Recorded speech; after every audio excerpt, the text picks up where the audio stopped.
Mzee wa kofia anakimbia tena, Brenda anapiga kelele mitaani, jirani wanashanga, wanacheka kimya. Maisha ya mzee wa kofia. Sasa wacha nikwambie, mimi nimetoka pale, yaani mzee wa kofia. This man. Oh, muno too much. Unaona sasa jamaa bila amekuja akafika hapo. Akaingia kwa hii duka Next. Nikamwambia hapana. Wewe sasa tulia.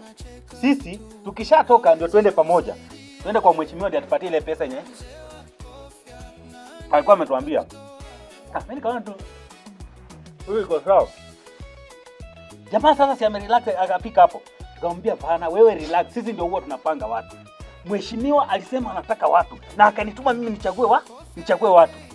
Nikachukua watu ngapi? Watu 7. Na wewe mbona naongea na wewe uongee kitu bwana? Sasa mzee, iko hivi. Mimi leo siku yangu ijakuwa siku mzuri hata kidogo. Pole bana, pole rafiki yangu. Nimeamka asubuhi, zile kawaida nikapika chai, tukapika chai hapo na wife. By mistake akaweka sukari ikamwagika vibaya, chai ikamwagika chini. Sasa hii hatujakunywa chai, alafu nikasema acha niende kazi. Kwenda kazi nikafutwa kazi, wakaniambia uko kazi kuanzia sasa hivi. Nao wadosi siku hizi wanakaaje bana? Sasa mimi nakuanga mjanja, nikasema acha nichukue ile bike yangu. Hii yenye huo unakodesha hii hapa. Hiyo moja. Nikasema acha niingie nayo kazi. Huyo jamaa kwenda kwake napata bike imeibiwa. Hiyo pikipiki yako. Sasa mwenyewe umemwambiaje mwenye pikipiki?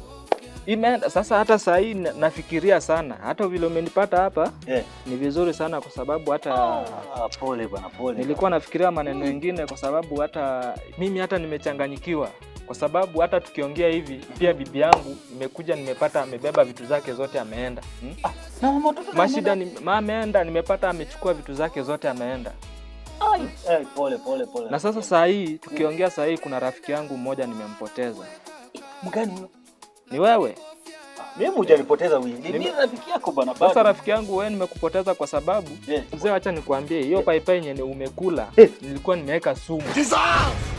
Nilikuwa nimeweka sumu nikule nikufe. Ati umesemaje? Umetumia mdomo wako kusema ati nini? Ati hiyo paipai yenye mimi nimekula? Tumekupoteza ndugu yangu.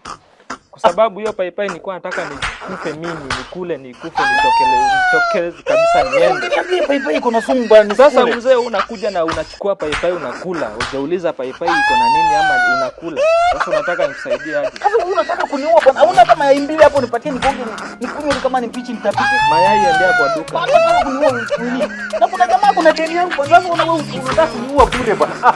Wewe hiyo ni shauri yako. Yo, so what's up guys? Kwa majina naitwa Willy. Pia nataka mfike hapo YouTube, msearch Story Africa. Subscribe, finya kengele, comment, share manze. Let's have fun. Afrika tunazipata.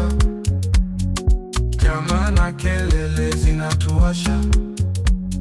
Mzee wa kofia na Brenda wapo